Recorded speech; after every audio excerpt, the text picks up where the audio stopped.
Kutch police તરીકેની ખોટી ઓળખ આપી યુવાનને હની ટ્રેપમાં ફસાવી રૂપિયાની માંગણી કરતા હની ટ્રેપના બનાવમાં 2 આરોપીઓને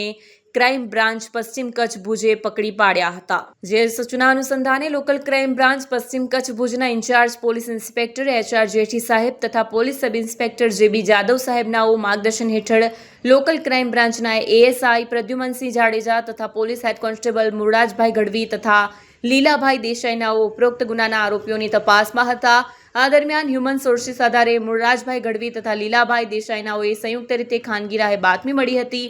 જેના આધારે આરોપી શક્તિસિંહ ભરતસિંહ જાડેજા ટ્રગડી ગામ ખાતે મળી આવતા મજકૂર આરોપીને માંડવી પોલીસ સ્ટેશનમાં દાખલ થયેલ ગુના કામે પૂછપરછ કરતા જણાવ્યું હતું કે પોતે તથા તેની સાથે રિયાઝ ઉર્ફે હઠી સુમરા રહે ઢીંઢ તાલુકો માંડવી તથા મુન્નાફ રફીક શુમરા રહે બાગ તાલુકો માંડવી તથા એક મહિલા તેઓની સાથે મળી ઉપરોક્ત ગુનો કરેલ હોવાનું જણાવ્યું હતું। બાદમાં હ્યુમન સોર્સિસ આધારે માહિતી મેળવી તપાસ કરતા આરોપી રિયાઝ ઉર્ફે હઠી સુમેરા રહે ઢીંઢ તાલુકો માંડવી વાળુ સલાયા પાસેથી મળી આવેલ, જેથી બંને આરોપીઓને ઉપરોક્ત ગુના કામે હસ્તગત કરી કાયદેસરની કાર્યવાહી હાથ ધરી છે।